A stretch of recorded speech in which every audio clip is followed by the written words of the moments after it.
क्या होता अगर क्रोमोसोम नंबर्स कभी हाफ नहीं हो पाते? आपके पेरेंट्स, दोनों पेरेंट्स के पास 46 क्रोमोसोम्स है और आपके अंदर 92 क्रोमोसोम्स आ जाते। आपकी नेक्स्ट जनरेशन में उसका भी डबल और उसकी नेक्स्ट जनरेशन में उसका भी double. This is the power of meiosis. हमारे लिए गेमीटोजेनेसिस के लिए मियोसिस का यूज होता है। मियोसिस एक ऐसी प्रोसेस है जिसमें हम लोग पहले क्रोमोसोम नंबर को डिप्लॉइड से हैप्लॉइड करते हैं, यानी कि हाफ करते हैं, एंड उसको हम लोग यूज करते हैं गेमीटोजेनेसिस एंड देन उससे एक डिप्लॉइड ऑर्गेनिज्म बनाने के लिए। इसीलिए मियोसिस का नाम हम एक और देते हैं, that is your reductional division. इसी इंट्रोडक्शन के साथ I welcome you all to this amazing Nova series. My name is Kavya Bhatt, I am owner of Sai Nova as well as a biochemistry student and NEET biology educator from past 2 years। आज हम लोग बात करने वाले हैं meiosis की। यार meiosis जो है ना वो बहुत इंपॉर्टेंट प्रोसेस होती है सेक्सुअल डिवीजन में। नॉट ओनली दैट बट ये गेमीटोजेनेसिस में भी बहुत इंपॉर्टेंट है ना। We need fertilization to create a diploid organism, जिसके लिए हैप्लॉइड सेल्स की नेसेसिटी होती है। ठीक है, हम ऑलरेडी माइटोसिस की बात कर चुके हैं और मैंने आपको तब भी बताया था कि ये जो आपका मियोसिस है ये पार्ट है हमारे नोवा सीरीज के टॉप 10 टॉपिक्स का। इसका मतलब ये है कि पिछले 10 से 15 साल में एक भी साल ऐसा नहीं रहा है जिसमें मियोसिस का प्रोफेज 1 या एंटायर मियोसिस पूछा नहीं गया हो। आपने भी देखा होगा कि ये बहुत कॉमन क्वेश्चन है जो पूछा जाता है कि यार सेंट्रोमियर जो है वो फटता कब है, तो एनाफेज 2 में होता है, वो एनाफेज 1 में नहीं होता है। सो आज जो है पूरा का पूरा मियोसिस बहुत कम से कम समय में रिवाइज करेंगे। आप इस नोवा सीरीज को ज्वाइन कर सकते हैं ऐसे और भी टॉपिक्स के लिए, जिससे आपको नीट में डेफिनेटली हेल्प मिलेगी।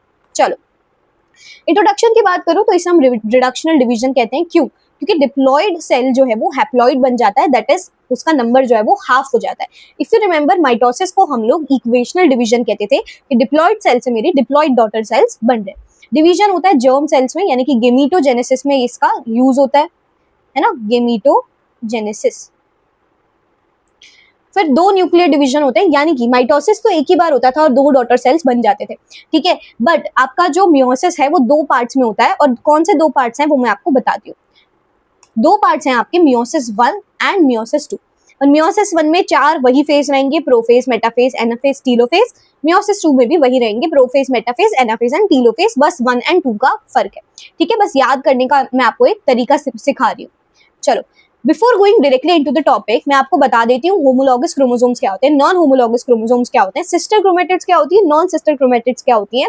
बिकॉज इन्हीं से बेसिकली आपका पूरा का पूरा मियोसिस आपको समझ आएगा। बिकॉज मैं आपको बोलूंगी कि नॉन सिस्टर क्रोमेटिड्स के बीच में रिकॉम्बिनेशन हो रहा है, क्रॉसिंग ओवर हो रहा है, तो वो क्या हो रहा है वो आपको यहाँ से समझ आएगा।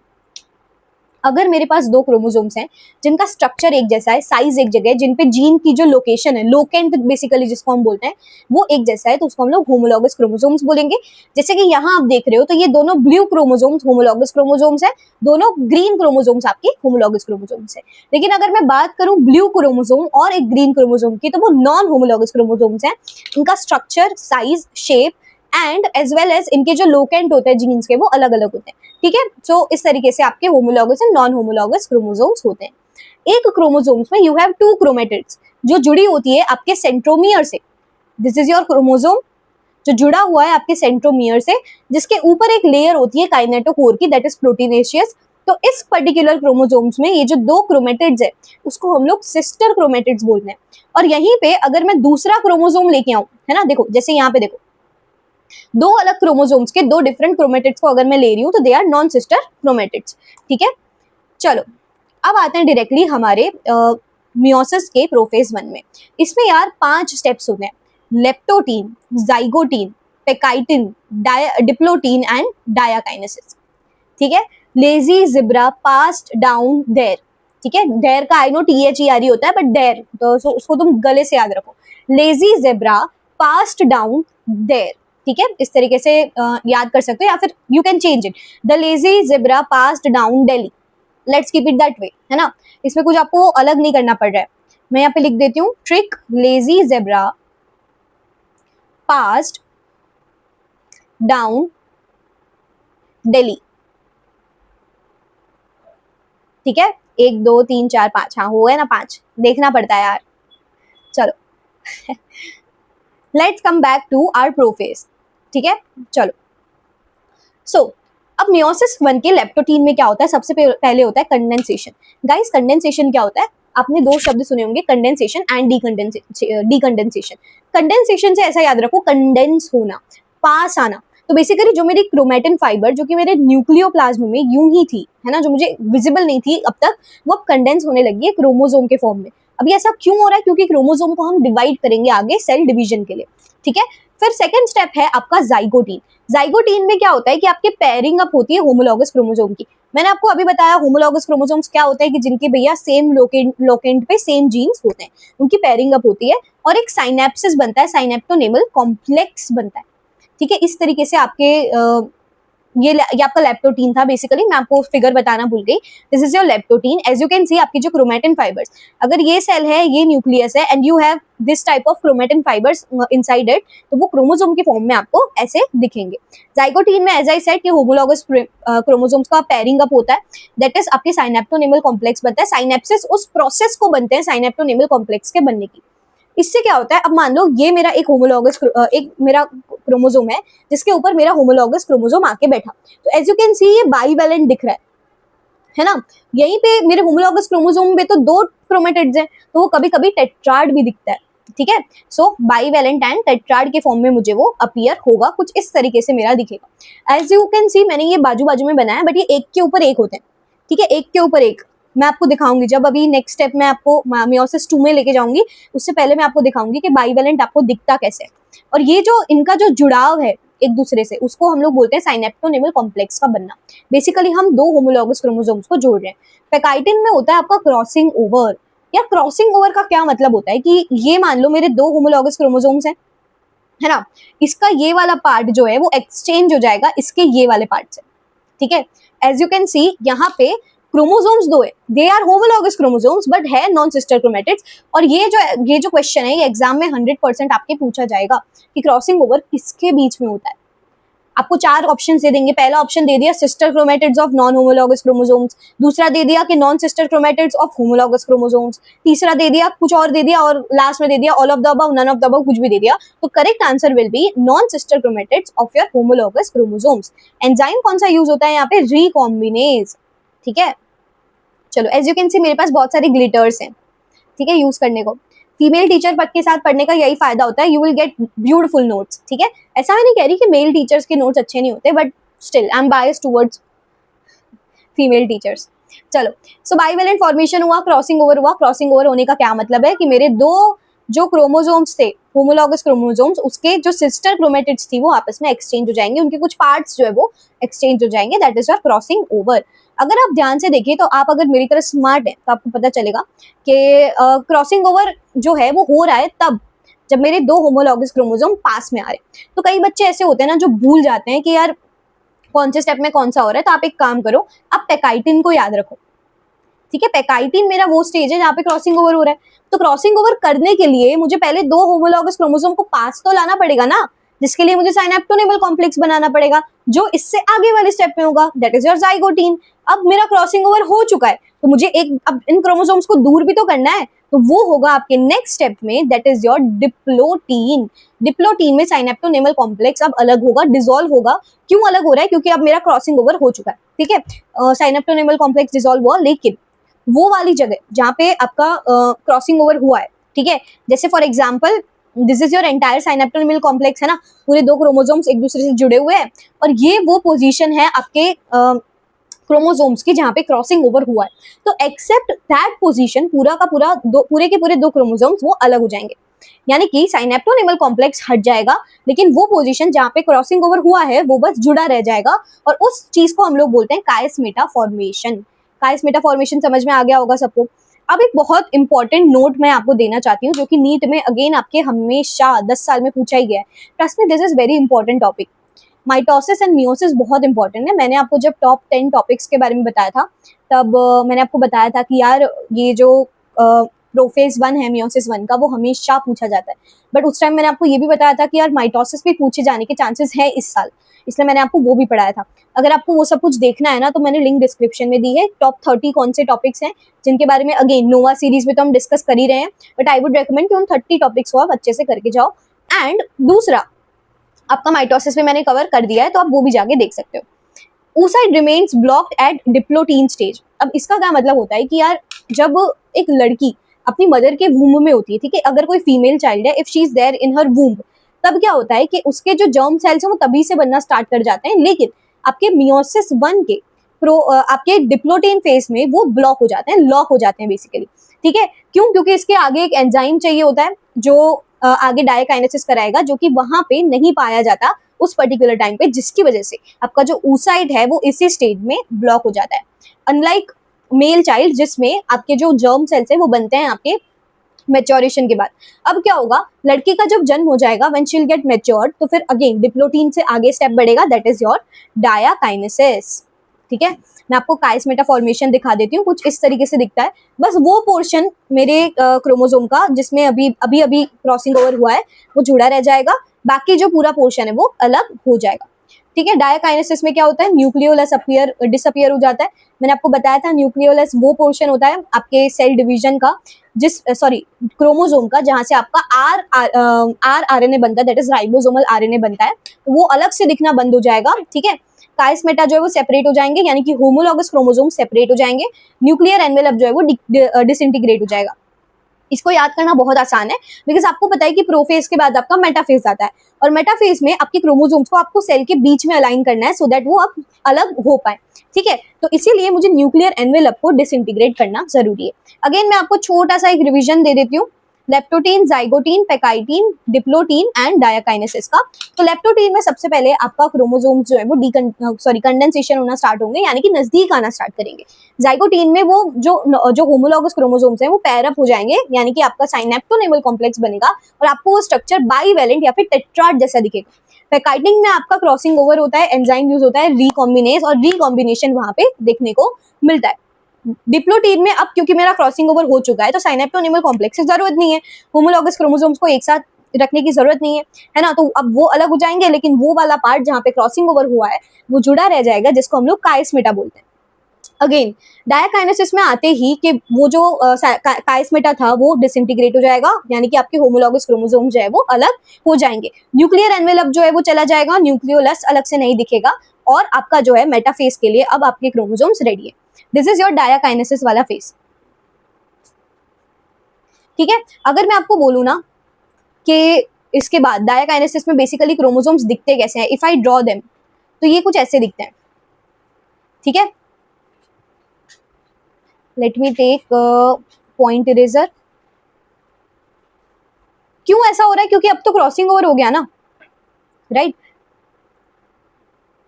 मान लो इन दोनों होमोलॉगस क्रोमोसोम्स के बीच में अगर क्रॉसिंग ओवर हुआ है तो उसके क्रोमोसोम्स अभी मुझे माइक्रोस्कोप के अंदर कैसे दिखेंगे? क्रॉसिंग ओवर वाले। इसमें इसका पार्ट होगा, है ना, और इसमें इसका पार्ट होगा। अगर मैं ए और बी नाम दे दूं तो ए में कुछ पार्ट बी का होगा, बी में कुछ पार्ट ए का होगा। ठीक है, मेटाफेज की अगर मैं बात करूं तो bivalent chromosomes align at themselves at equator, यानी कि सेल के बीच में आ जाते हैं, एंड मेटाफिजिक प्लेट बना लेते हैं। Homologous chromosomes get attached to the spindles from the opposite poles. अब एक इंपॉर्टेंट बात, कुछ मैं आपको चीजें बताऊंगी जो आई वांट कि आप टाइम निकाल के उसको गूगल कर लो। स्पिंडल फाइबर, दूसरा सेंट्रोजोम, तीसरा asters, fourth is your centromere, and fifth is your kinetochore. अभी के लिए मैं आपको इतना रिवाइज करा देती हूँ जो मैंने आपको ऑलरेडी मैं माइटोसिस के वक्त बता चुकी हूँ आपको कि स्पिंडल फाइबर जो है ना वो ट्यूब्यूलिन प्रोटीन से बने होते हैं। ये क्या करते हैं कि आपके काइनेटोकोर से अटैच हो जाते हैं आपके क्रोमोसोम्स में, और होमोलॉगस क्रोमोसोम जो है वो आगे सेपरेट आउट हो जाएंगे। एज यू कैन सी ये आपका सेंट्रोमियर है, इसके बाजू में, इसके बाहर बेसिकली एक काइनेटोकोर की कवरिंग होगी जिससे आपके स्पिंडल फाइबर अटैच होते हैं और होमोलॉगस क्रोमोसोम्स को खींच लेते हैं। एज यू कैन सी ये दोनों ब्लू होमोलॉगस हैं और दोनों रेड होमोलॉगस हैं, तो उनको वो खींच रहे हैं। अब जो इंपॉर्टेंट बात मुझे आपको ये बतानी थी कि आप क्या कर सकते हो, डायरेक्टली माइटोसिस वाले वीडियो में जाके वो वाला पार्ट जहाँ पे मैंने आपको spindle fibre, centrosome, aster, centromere, kinetochore अच्छे से पढ़ाया है, आप वहां जाके ये देख सकते हो। इससे क्या होगी ना कि आपकी सेल साइकिल की अंडरस्टैंडिंग और ज्यादा बढ़ जाएगी, प्लस आपके और भी चैप्टर्स आगे आने वाले हैं। जेनेटिक्स आ रहा है, देन मॉलिक्यूलर बायोलॉजी आ रहा है, ह्यूमन रिप्रोडक्शन आ रहा है, तो उसमें ये सारे जो टर्म्स है ना बहुत इंपॉर्टेंट है। तो उस पॉइंट ऑफ व्यू से आई वुड रेकमेंड कि आप जाके बस उतना वाला पार्ट देख लो। फिर भी मैंने आपको बता ही दिया है most of the things. Spindle fibre tubulin protein से बने होते हैं जो आते हैं आपके सेंट्रोजोम से। सेंट्रोजोम्स क्या होते हैं कि डेवलप्ड सेंट्रियोल्स होते हैं। एस्टर्स जो हैं एस्टर्स भी यहीं से आते हैं। अब एस्टर्स के बारे में मैं ज्यादा नहीं बता पाऊंगी, इट्स छोटा सा टॉपिक है, आप वहीं जाके देखना। सेंट्रोमियर मैं आपको बता देती हूँ कि आपके जो क्रोमोसोम को जो जोड़े रखता है, सेंट्रल पार्ट, उसको हम लोग सेंट्रोमियर बोलते हैं। उसके बाहर जो प्रोटीनेशियस कोटिंग होती है उसको हम लोग काइनेटोकोर बोलते हैं। अगर आपके पास वीडियो देखने का टाइम नहीं है, you can just Google it out. Anaphase 1, anaphase 1 में क्या होगा, होमोलॉगस क्रोमोसोम जो है वो मूव करेंगे ऑपोजिट पोल्स में, लेकिन यहाँ पर सिस्टर क्रोमेटिड्स जो है वो अभी अलग नहीं हुई है। माइटोसिस जब हमने पढ़ा था तब हमने पढ़ा था कि सेंट्रोमियर बीच में से फट जाता है और क्रोमेटिड्स सेपरेट आउट हो जाती है, सिस्टर क्रोमेटिड सेपरेट आउट हो जाती है, यहाँ पर वो एक साथ ही रहेंगी। टीलोफेज 1 में क्या होगा, न्यूक्लियोलस दोबारा से रीअपियर करेगा, न्यूक्लियर एनवेलप बनने लग जाएगा एंड क्रोमोसोम जो है वो कलेक्ट हो जाएंगे पोल्स पे, ठीक है। फिर अगेन हमने पढ़ाई था साइटोकाइनेसिस होता है, कैसे होता है, फरो फॉर्मेशन से होता है एनिमल्स में, और सेल प्लेट बनती है आपके प्लांट सेल में, प्लांट सेल, ठीक है। फरो फॉर्मेशन होगा एनिमल्स में, सेल प्लेट बनती है प्लांट सेल में, और टीलोफेज में आपके जो सेल्स है वो अलग हो गए। अब देखो यार, अब तक मैंने आपको जितना भी पढ़ाया आपको ये चीज समझ आ गई होगी कि अब मेरा जो डिप्लॉइड सेल था वो हैप्लॉइड तो बन चुका है, 2n से मेरा n आ चुका है। अब बस मुझे एक और साइकिल करनी है जिससे मैं n को भी डुप्लीकेट कर लूं। तो ठीक है, तो मैं आपको यहाँ पे लिख के दे देती हूँ, यहाँ पे मियोसिस 1 के कंप्लीशन के बाद आपको 2 सेल्स मिलते हैं, 2 डॉटर सेल्स, और आई एम सॉरी, और मियोसिस 2 के कंप्लीशन के बाद आपको टोटल 4 डॉटर सेल्स मिल जाते हैं, ठीक है। यहाँ पे पहले 2 daughter cell then 4 daughter cells. चलो, ये prophase 1, metaphase 1, anaphase 1, telophase 1, as you can see अब ये होमोलॉगस क्रोमोसोम्स अलग हो गए हैं एंड अब जो है नेक्स्ट स्टेज पे ये जाएंगे, that is your prophase 2। Prophase का सेम ही रहेगा जो आपने अभी तक आगे पढ़ा है कि यू नो आपका जो न्यूक्लियर एनवेलप जो है वो डिसइंटीग्रेट करना स्टार्ट कर जाएगा, क्रोमोसोम्स जो है वो कंडेंस करना स्टार्ट कर जाएंगे, वो सारी की सारी पूरी की पूरी सेम प्रोसेस जो हमने माइटोसिस में पढ़ी थी। बहुत ज्यादा टाइम नहीं लेते हुए मैं आपको पूरा रिवाइज करा देती हूँ। प्रोफेज 1 में क्या होता है कि साइटोकाइनेसिस के बाद usually before chromosomes have fully elongated, in contrast to meiosis 1 and meiosis 2 resembles normal mitosis. Meiosis 2 जो है वो बिल्कुल नॉर्मल माइटोसिस की तरह होता है, ठीक है। इसमें क्या होता है, क्रोमोसोम्स अगेन जो है वो कॉम्पैक्ट हो जाते हैं, एज आई सेड कंडेंस हो जाते हैं, न्यूक्लियर एनवेलप डिसइंटीग्रेट कर जाता है। मेटाफेज में क्या होता है, क्रोमोसोम जो है वो अलाइन कर जाते हैं इक्वेटर पे और microtubules from opposite sides, opposite poles spindle fibres बना लेते हैं एंड ये माइक्रोट्यूब्यूल्स जो है वो ट्यूब्यूलिन प्रोटीन से बने होते हैं जो अटैच कर जाते हैं काइनेटोकोर को। अब सिस्टर क्रोमेटिड्स जो है वो भी अलग हो जाएंगी। एनाफेज 1 में सिस्टर क्रोमेटिड्स अलग नहीं होती थी, खाली होमोलॉगस क्रोमोसोम्स अलग होते थे। अब क्या होता है, आपका सेंट्रोमियर स्प्लिट हो जाता है एनाफेज 2 में। अब ये जो क्वेश्चन है ना, ये नीट में हर साल पूछा जाता है कि सेंट्रोमियर जो है वो स्प्लिट कब होता है, एनाफेज 1 के बाद या एनाफेज 2 के बाद। बहुत सारे बच्चे एनाफेज 1 करके आते हैं, करेक्ट आंसर इज एनाफेज 2, ठीक है। Opposite pole shortening of microtubule होता है, यानी कि ये खिंच जाते हैं, ठीक है, तो अलग वो हो जाएंगी।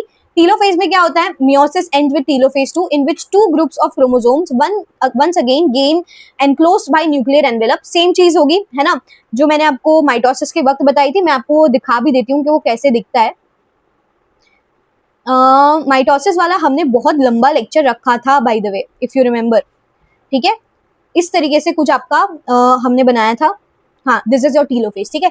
मियोसिस 2 का टीलोफेज पे बिल्कुल ऐसा ही दिखता है। एक सेल के अंदर 2 डॉटर न्यूक्लियाई जिसका न्यूक्लियर एनवेलप बन चुका है। अब यहाँ से फरो फॉर्मेशन होगा और आपका जो सेल है वो अलग हो जाएगा। प्लांट सेल में याद रखना, प्लांट सेल में आपका सेल प्लेट फॉर्मेशन होता है, फरो फॉर्मेशन नहीं होता है, ठीक है।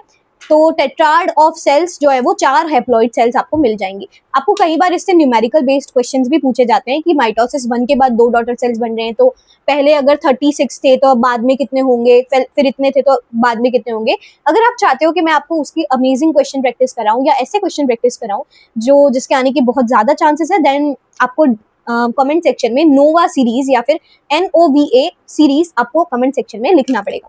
चलो, सिग्निफिकेंस ऑफ मियोसिस क्या है, मैकेनिज्म है by which conservation of specific chromosome number of each species is achieve across the generation. यानी कि क्या होता है कि यार सेक्सुअली रिप्रोड्यूसिंग ऑर्गेनिज्म में अगर ये मैकेनिज्म नहीं होता तो 46 के 92 होते, फिर उसके डबल होते, फिर उसके डबल होते, पता नहीं कितने ही क्रोमोसोम्स बन जाते, है ना। सो इससे क्या होता है कि आप जो है इवन नंबर कर सकते हो, यानी कि 2 हैप्लॉइड को मिला के अगेन आप डिप्लॉइड ऑर्गेनिज्म अचीव कर सकते हो। Even though the process paradoxically results in reduction of chromosome number to half, it also increases genetic variability। क्यों? क्योंकि क्रॉसिंग ओवर हो रहा है ना बच्चों। माइटोसिस के बाद ना जो मेरे डॉटर सेल्स बन रहे थे वो एक दूसरे से आइडेंटिकल थे। मियोसिस में ऐसा नहीं होता है, इसी की वजह से आपके क्रॉसिंग ओवर की वजह से, रिकॉम्बिनेशन की वजह से आपके जो है वेरिएशंस देखने को मिलते हैं। आपको याद है कि जेनेटिक्स में आप जो शुरुआत करते हो तब पहले ही आप ये पढ़ते हो कि यार हेरिडिटी एंड वेरिएशंस क्या होते हैं, ठीक है। सो वेरिएशंस बेसिकली आपके रिकॉम्बिनेशन के कारण आते हैं। In a population of organisms from generation to next, variations are very important for the process of evolution, ठीक है। पहले जो लोग थे बहुत गोरे गोरे होते थे, है ना, क्योंकि तब धूप बहुत कम पड़ती थी। अब जो है काफी, ऐसा नहीं है काफी काले, बट थोड़े ऐसे मेरे जैसे स्किन टोन वाले या थोड़े से ब्लैकिश आते हैं बच्चे। क्यों? क्योंकि गर्मी बढ़ गई है, सन बहुत बढ़ गया है, तो मेलेनिन का सिक्रीशन बढ़ना चाहिए। तो ये आपके वेरिएशंस के थ्रू अचीव हो पाता है। ये मैंने जस्ट एक एग्जांपल आपको दे दिया, ठीक है। Hopefully you like the video. Keep coming back to Nova series. इसमें हम बहुत सारे ऐसे टॉपिक्स कवर करने वाले हैं जो कि नीट में आपके 70 to 80% पेपर जो है वो यहीं से आने वाला है। So do that and do subscribe to this channel so that मैं जब कभी भी वीडियो डालूं तो सबसे पहले आपको पता चल जाए। Thank you so much for